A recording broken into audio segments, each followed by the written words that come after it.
केसरी news Marathi आपल्या सर्वांचे स्वागत आहे। बघूया पुढील बातमी सविस्तरपणे। बातमी खरी दमदारपणे थेट तुमच्यापर्यंत। अस्सलामु अलैकुम, आदाब, नमस्कार, सत श्री अकाल। अर्धापूर बसस्थानकाची दयनीय अवस्था, आमदार श्रीजया चव्हाण यांचा अधिकाऱ्यांना तात्काळ आदेश। Thumbnail text. बसस्थानकात सुविधा नाहीत, आमदारांचा संताप। नमस्कार, आपण पाहत आहात केसरी न्यूज मराठी। अर्धापूर येथील बसस्थानकात प्रवाशांना मूलभूत सुविधांचा अभाव असल्यामुळे आज आमदार श्रीजया चव्हाण यांनी स्वतः बसस्थानकाला भेट देऊन पाहणी केली। या पाहणीदरम्यान स्वच्छता, पिण्याचे पाणी, बसण्यासाठी बाके तसेच स्वच्छतागृहांच्या सुविधांचा अभाव स्पष्टपणे दिसून आला।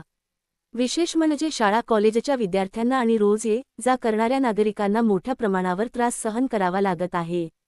यावर आमदार श्रीजया चव्हाण यांनी अधिकाऱ्यांना स्पष्ट शब्दांत सुनावले आणि तात्काळ सर्व सुविधा उपलब्ध करून देण्याचे कडक निर्देश दिले। कोणताही नागरिक किंवा विद्यार्थी मूलभूत सुविधांपासून वंचित राहू नये असेही त्यांनी यावेळी सांगितले। स्थानिक नागरिकांनी देखील आपल्या समस्या आमदारांसमोर मांडल्या असून लवकरात लवकर या सर्व अडचणी दूर करण्याचे आश्वासन देण्यात आले आहे। या पाहणीमुळे अर्धापूर बसस्थानकातील विकासकामांना आता वेग येणार का, हे पाहणे महत्त्वाचे ठरणार आहे। अशाच ताज्या बातम्यांसाठी केसरी न्यूज मराठीला लाईक, शेअर आणि सबस्क्राईब करा। बेल आयकॉन दाबा आणि कमेंट करायला विसरू नका। अर्धापूर, महाराष्ट्र।